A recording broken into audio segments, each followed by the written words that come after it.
Welcome back to the class. Today we are with yet another video of moral science. Chapter number 13, Handle Emotions. Before we go up further, shall I ask you one question? Students, what are your emotions?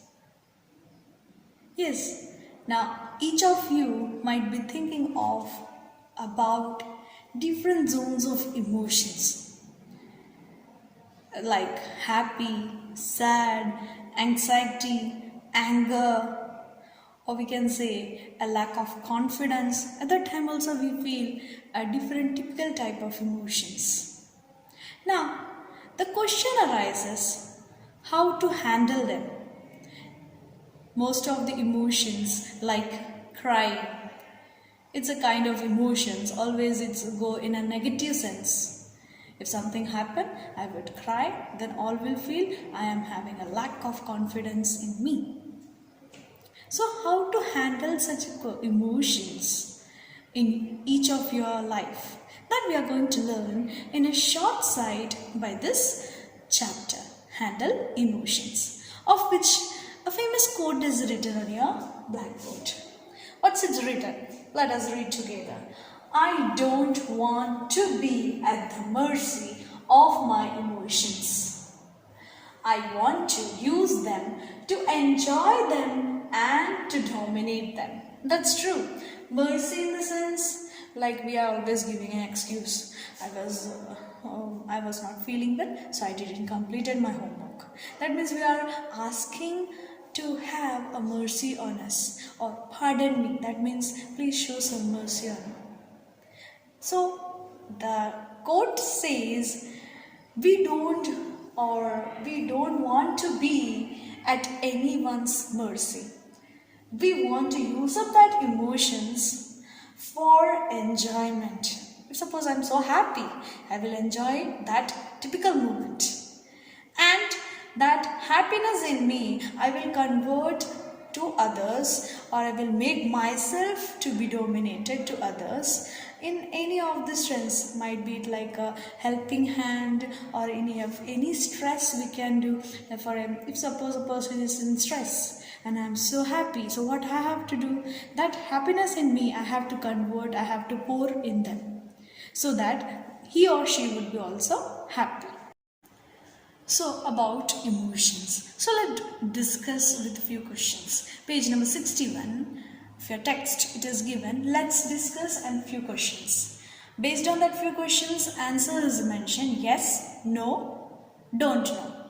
Okay, so one by one question I will read, I will explain. So you have to decide whether your answer is yes, your answer is no, or your answer is I don't know. Okay, so first question. Does a person always feel wonderful? Does a person always feel wonderful? Wonderful in the sense like a state of happiness. Always a person have a state of happiness only?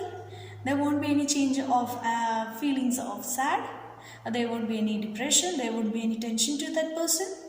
So what would be our answer? Is it yes? Is it no? Or don't know? You can say no. Always a person won't be so wonderful in each and every state. Am I right? Then, next. Have you experienced mood swings? Now, there would be a question arise in your mind. What is mood swings?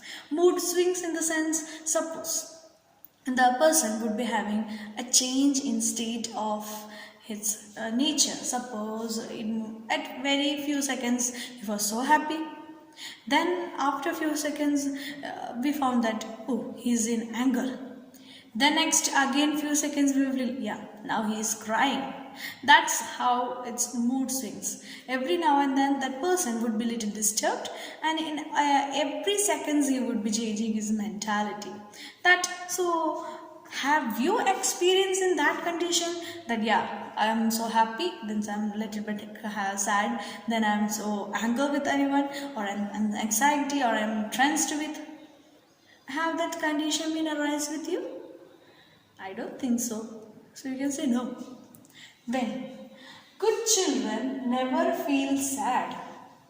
Good children never feel sad. Is it written anywhere? Yeah, good children never feel sad. Bad children will feel sad. It is written in that way? No. But your acts can pave way for sadness. For suppose you are so good enough, but still your deeds didn't act satisfied with others. Suppose I am so good, I am behaving well, but for 2 to 3 persons I am not so behaved well. I am always in anger. So at that time, whenever I am there in their gang or whenever I am there in front of them, they will just make me sad. Is it that good condition? So what can be your answer? Good children never feel sad. Is it yes? Is it no or don't know? You can say no. They never feel sad. They can feel sad. It's based on their condition, how they are, their personal behaviorance, how they are, where they are well habit or where having a well manners. Then it is based on that whether they are feeling good or they are feeling sad or whether they are happy. So what it decides? It decides on your acts or your deeds. Is that clear? Next, is it okay for boys to cry and girls to be strong? Is it okay for what? For the boys to cry. Have you ever feel that state that boys to cry and girls to be strong? Straight away we are facing. Girls are always crying and boys are always being strong. See, according to our personal, I can say don't know. Because why? It is not written that boys can cry, girls can be strong, or girls can cry and boys can be stronger enough than them. It is not in that. Both of them are equal. Even girls and boys, they should be strong. Then, is it okay to get angry? Is it okay to get angry? A vital question. Is it okay to get angry? According to me, I will say it is no. Why? Because angriness is a state of emotion which makes us alone. If every now and then I'm angry with all of them, I means my family members, my friends, my colleagues, or even you are in this class, your classmates, then I will be alone in my life. So anger or feeling angry is not good. So we will say, question is it okay to get angry? So we will say no, it is not okay.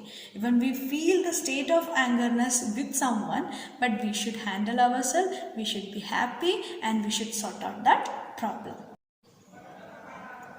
So students, here I have written a list of emotions such as anger, fear, sadness, hope, love, surprise. There are other list of emotions too.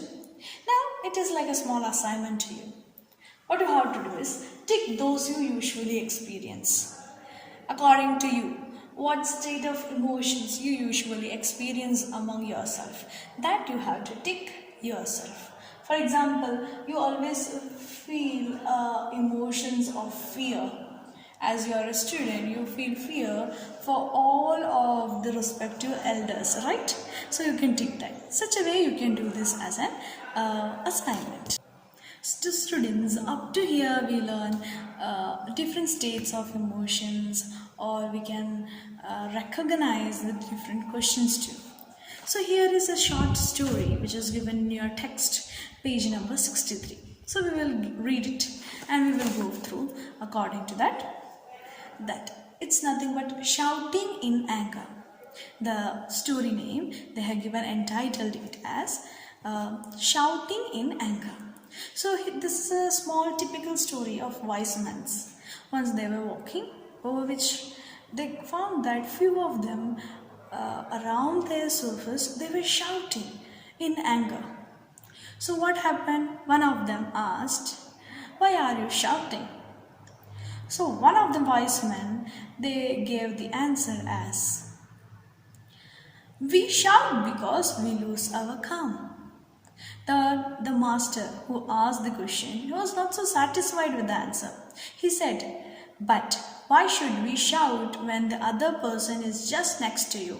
We can tell him with what we have to say in soft manner.